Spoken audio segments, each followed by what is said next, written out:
Welcome to the Create, Connect, Convert.co podcast, where big dreams and bold moves come to life.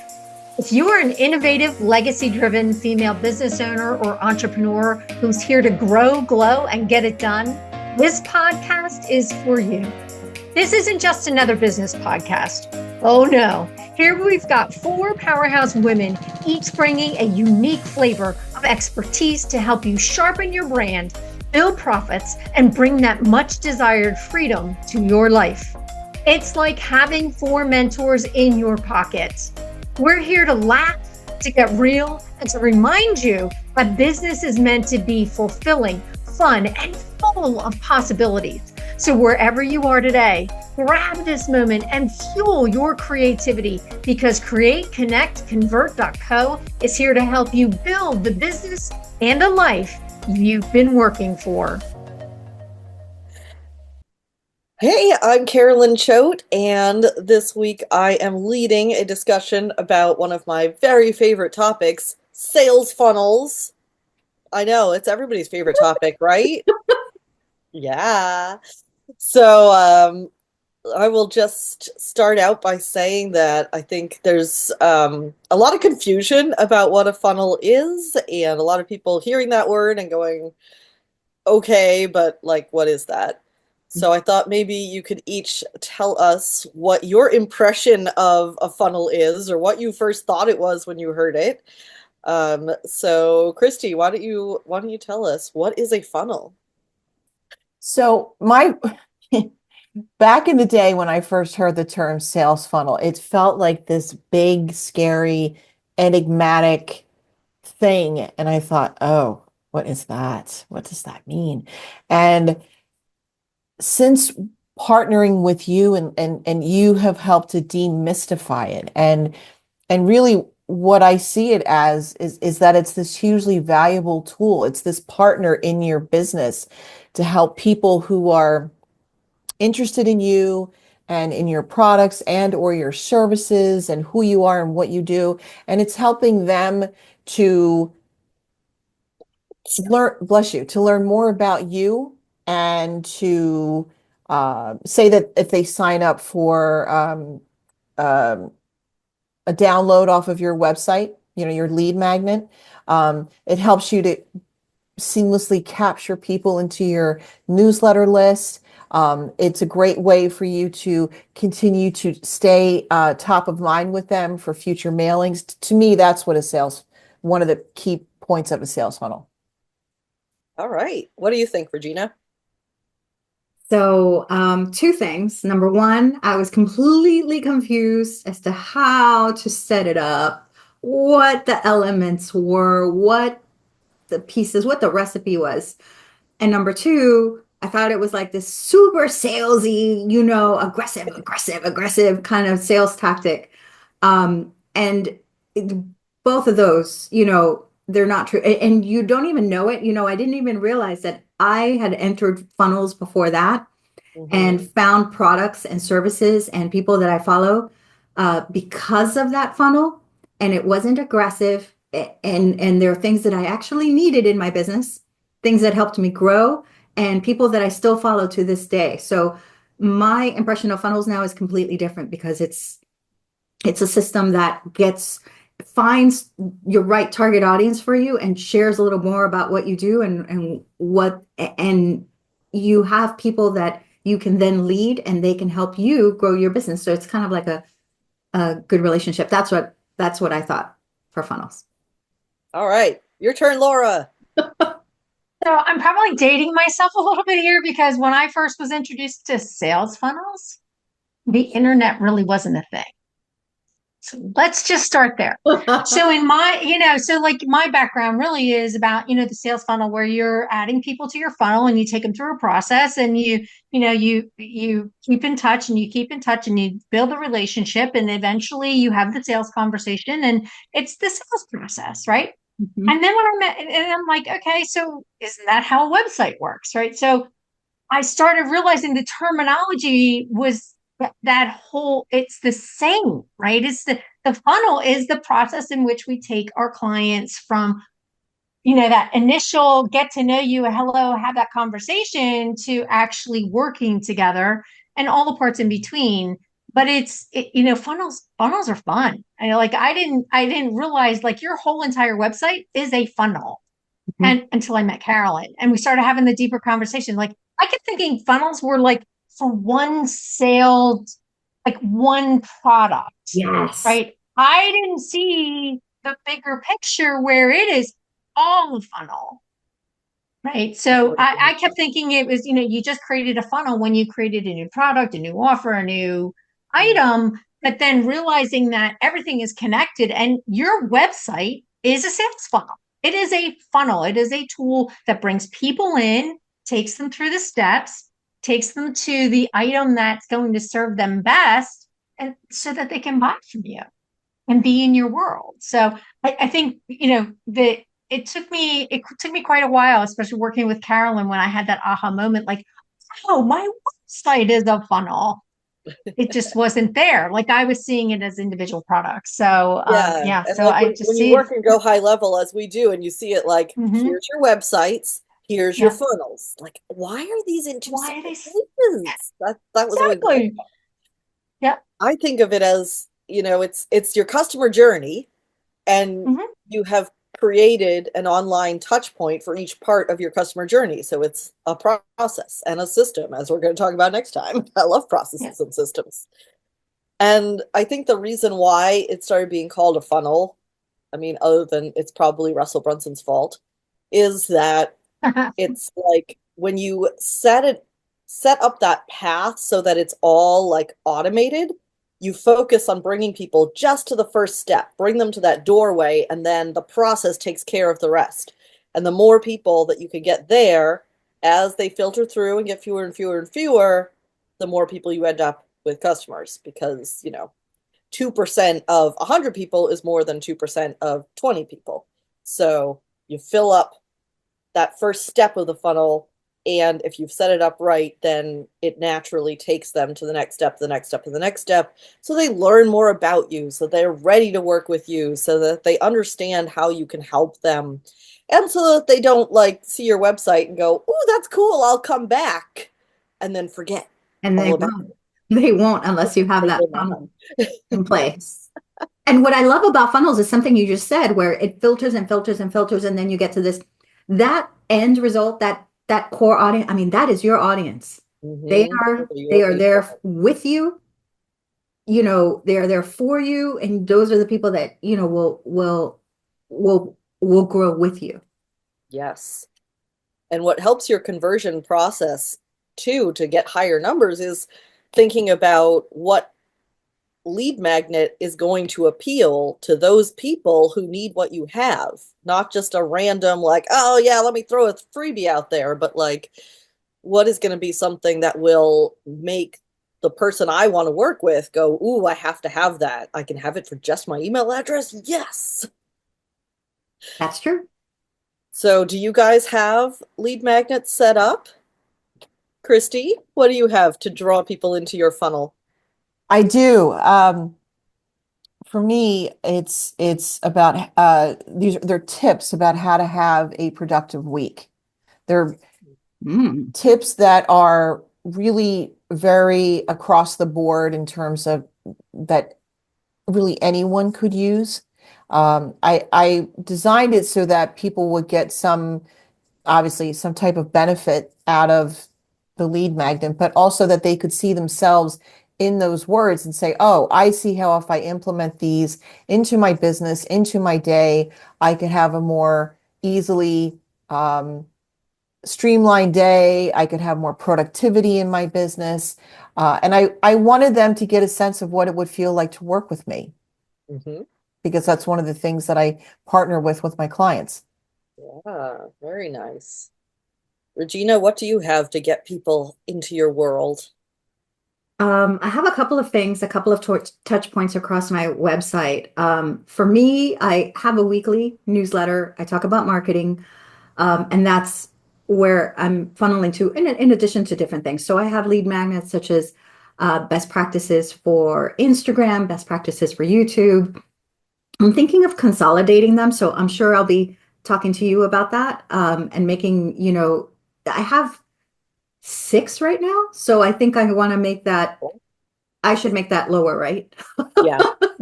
Okay. And also I'm creating a masterclass webinar to complement my online course. So that will lead for the course. So I have 2 different things going on in my website. Yeah. I like it. Laura, tell us about your lead magnet. Is So my Plural. so my current lead magnet is about this client research guide, which actually helps people dive deeper using AI, teaches people the questions to be asking AI to help them really refine who their ideal client is, and then take it one step further to start creating that client-centric content that's going to attract the clients to you. Because at the end of the day, that's what I'm teaching people to do, is create that content that's going to naturally attract the clients that you want to work with.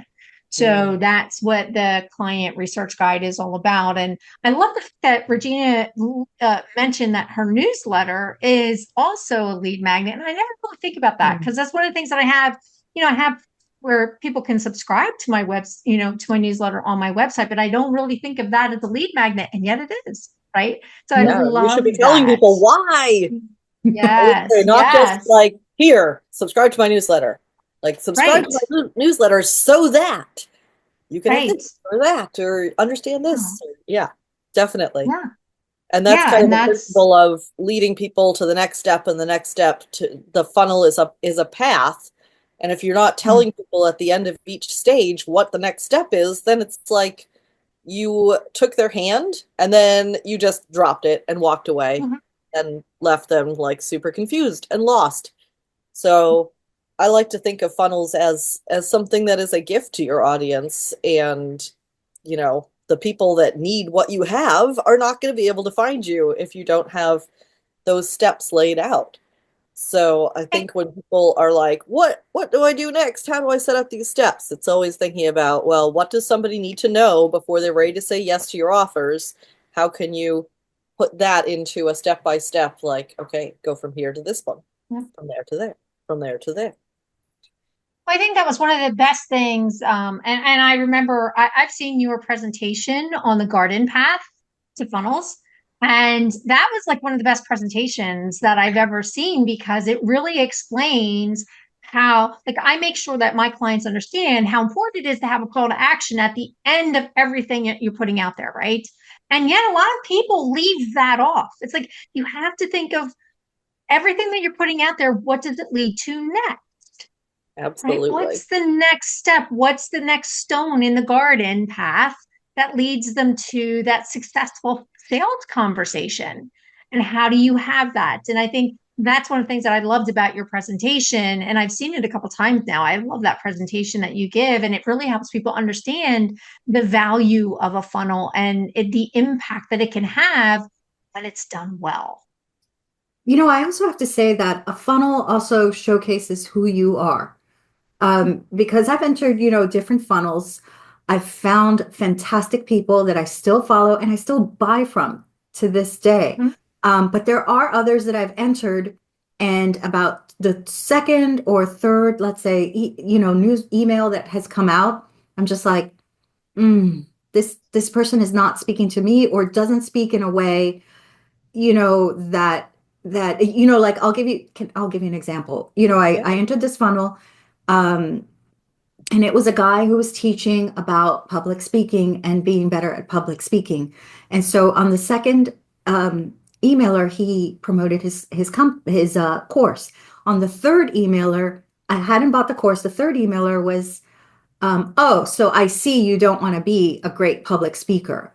And I was like, oh my gosh, I just haven't had time Aggressive. to really look at your thing, like I might look at it in a week, or something like that. And it turned me Yeah. off so badly that I was just like, this person is not for me. I'm not going to enjoy that course. And so I immediately unsubscribed. But for some people, that type of voice or that type of instruction works for them. So it doesn't work for me, and that's okay. So it's good so that when you structure that they get to know you, and it's that filtering that at the end you're left with those people who really vibe with you. Yeah, it's okay if people unsubscribe because they were not the people that were going to be the right fit for you. Completely okay.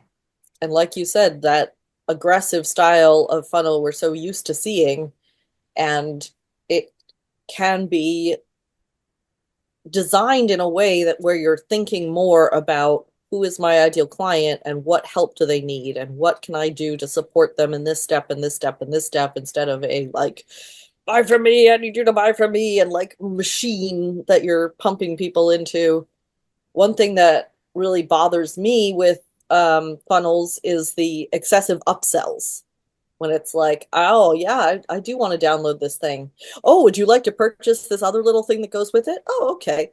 What about this thing? What about this thing? What about this? There's like 25 things later. Like, no.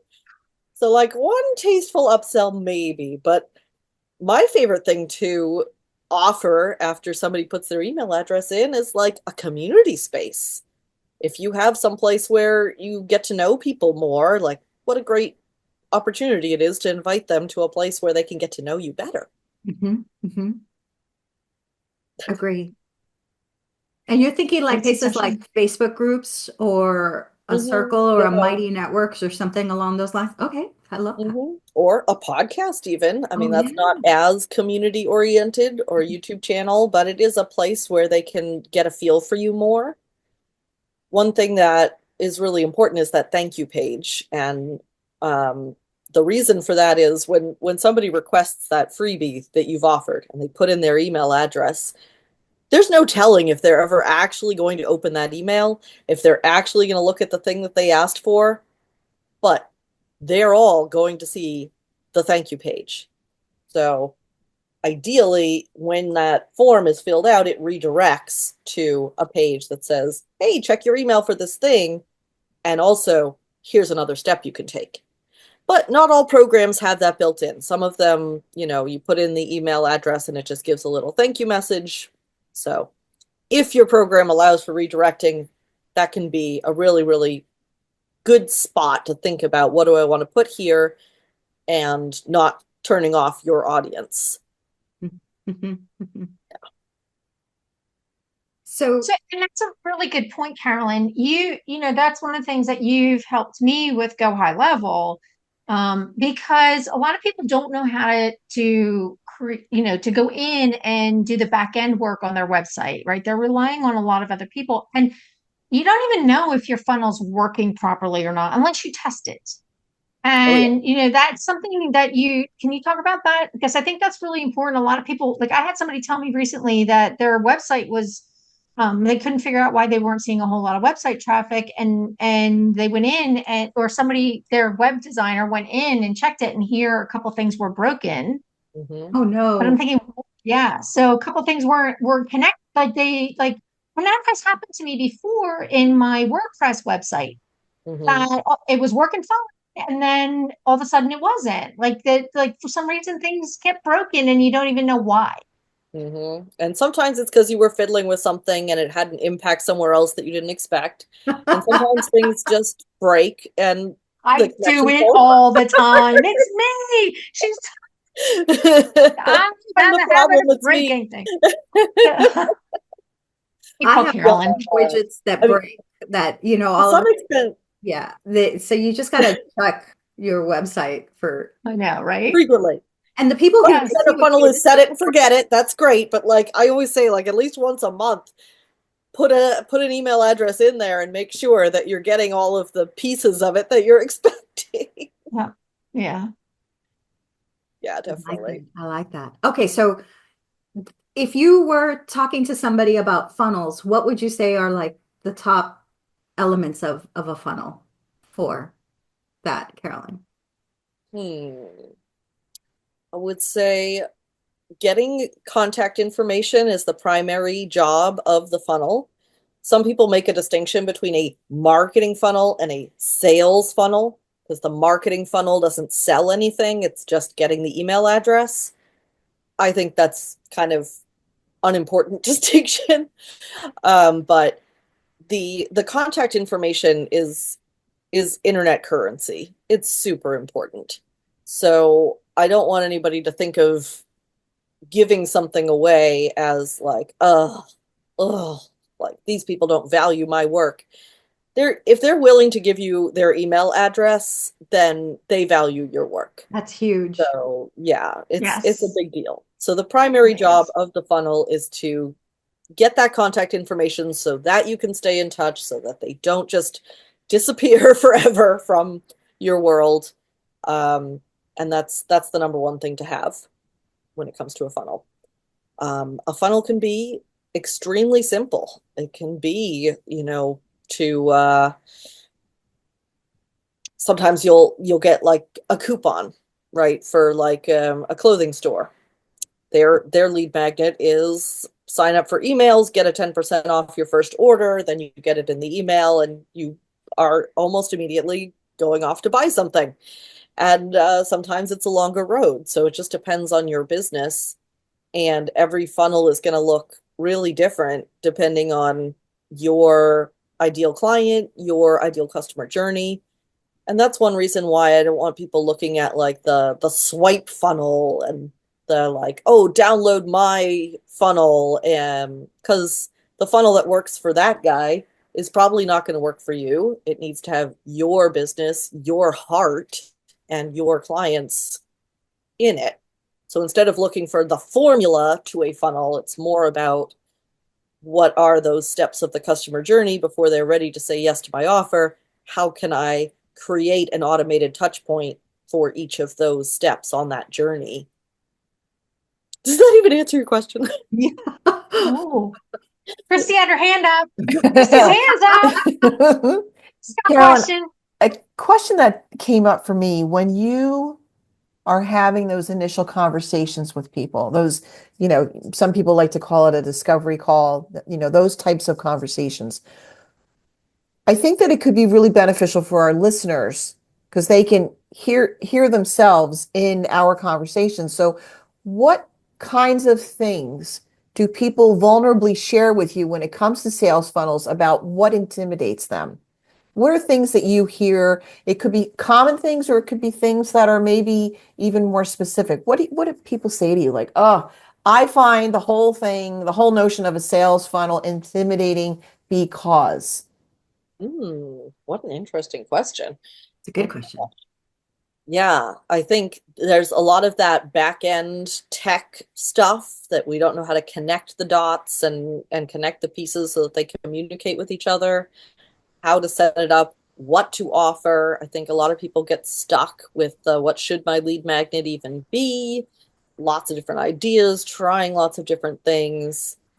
Um, yeah, I think those are the main things is like it's just like this black box of I don't know what's in there. I don't know how those pieces work together. So you have to learn some of that tech to make this really work out. Um, yeah, that's I, all I can think of at the moment, though. I have two different questions for you, if that's okay. Yeah. Trying to learn about funnels here. Okay. How long should you give a lead magnet time to bring you your Mm. audience? You know, it, I struggle with that, where I'm like, okay, a month has gone by, it's not working. Is that, you know? And as we talked about in another episode, sometimes you need to give it 2 months, 3 months. Yeah, I was just thinking that. Yeah, our last episode we were talking about that, and I think you will know your results more not by the time, but by the number of people. So you want to be looking at the visitors to your website, how many people have seen the offer for your newsletter, and how many people have signed up. That number is your conversion percentage. So before you're really going to know if it's working, you probably are going to want to look at data for 1,000 visitors. If you have 1,000 people to your website, how many of them signed up for the newsletter. If it's 2, then you know you got a problem. And maybe that problem is the lead magnet, but maybe that problem is where those visitors are coming from. Are you actually promoting your website and your funnel to your ideal client? Or are you promoting it someplace that doesn't have the right audience? Although probably it's the lead magnet, because like if you're out there promoting that website and somebody who's a completely wrong fit is like, ooh, I'm going to go visit that website. Like that's more unlikely. But it can happen if you're doing things like buying clicks, or, more underhanded, or like you visit my website and I'll visit yours. Like, you don't want to do those things. That's going to mess you up. So yeah, I would say and what's even a good percentage? For something that's free, I would say you want to have 30 to 40% of the visitors saying yes to that. Okay. So if you've had 1,000 visitors and you're less than 30% of them saying yes to what you have, I would look at tweaking your lead magnet at that point. That's such a good reframe, not time, but audience. I love that. Okay, and my second question, the savings. Let's say you're saying, sign up for my newsletter, get 50% off. I'm just saying, obviously not 50, but you know what it is. How long should that code be alive? Because sometimes I sign up for stuff, but I want to know more about who you are. And if you give me 3 days to purchase something, Yeah. it might not happen. And I'm like feeling stressed and I already want to unsubscribe. But Mm. I might not be the norm, so would you leave that code? For most of us, I would actually say discount codes are probably not the way to go. It's very specific to something like jewelry or clothing or something where you're likely to make a purchase more quickly. For most of us in our styles of business, you want to think more about adding value rather than discounting your service. So, yeah, that's changing the question a bit.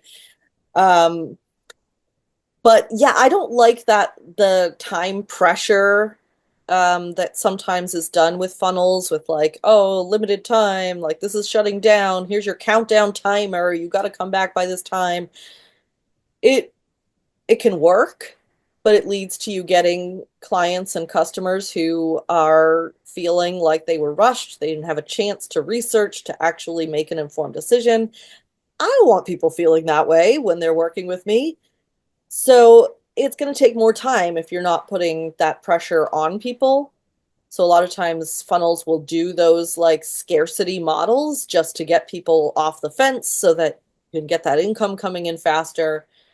But I prefer patience myself, and that's just, how I am and how my business is, that I'm gonna just continue to wait for someone to be ready and to continue to give them reasons why they want to say yes. And sometimes people are going to be on your email list for 3 years and then all of a sudden be like, yep, I'm ready now. Like, you just don't know.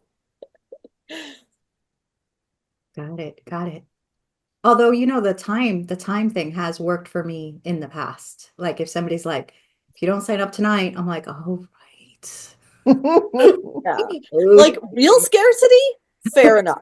False scarcity, I hate. But if it's like, oh, okay, there's a live event happening. So, if you don't buy your ticket before the event happens, True. That's true. you're going to be out of luck. Or there's a limitation to how many people can be in the Zoom. So you got to get your ticket early. Like there's times when scarcity is legitimate.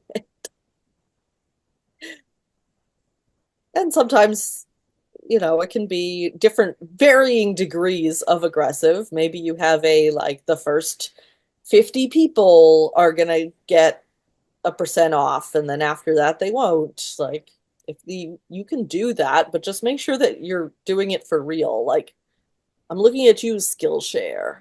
Every single YouTuber is like, the first 1,000 people to use my code will get the same deal that they have all of the time for everyone. So yeah, don't do that. Be that guy. All right. Yeah, I don't know. Is there any other stuff I can clarify, or anything else that you all want to impart to our audience about what you've learned about funnels and how they work for you? I'm just happy You know what, Carolyn? in my Sorry, business. Regina. No, it's okay. Go for it. No, I was just going to say this was a great conversation, and I'm sure we could kind of like start unraveling more because I know I will have more questions. So I'm looking forward to our next session with you. So thank you. This was phenomenal. As always, I always feel like I learned something from you, and I love the advice that you always give. And the one about just the whole don't use the same offer over and over, or the one that's the everyday offer and make it sound like it's a special offer. Yeah, that's I I just see don't that a like lot, dishonesty. and it I don't just want to see doesn't feel dishonesty with good. funnels. Yeah. Just doesn't feel good. So, and that's one of the things I love, the fact that you talk about the organic funnel and how it needs to feel to your audience and really connect on that deep emotional level with your audience. And that, I think that's beautiful because the funnels that you create do exactly that. So I think we could talk about funnels and websites all day long. I'm sure we could. Yeah, yeah. So we'll definitely save it for another conversation. So thank you for this. This has been great. It's been great. Thank you. What were you going to say, Regina?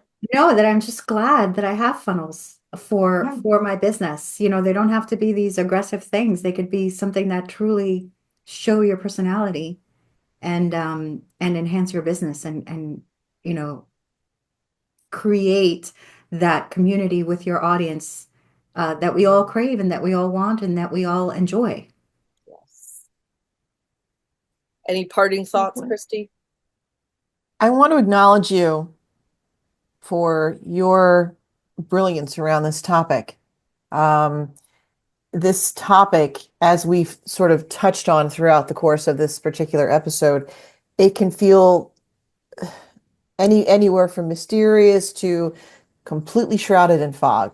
And I have this visual of like those 1950s Hollywood movie sets where they bring in the gigantic fan uh, on the side of the set.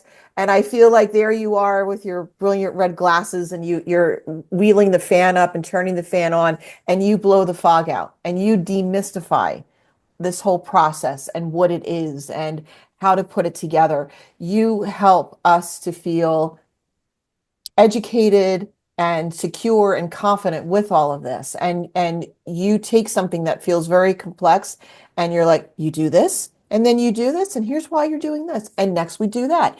And what a gift. So thank you for that. Oh, thank you. I don't know why I love funnels so much, but they just speak to me. I can't wait to continue talking about them more. Oh yeah, me too.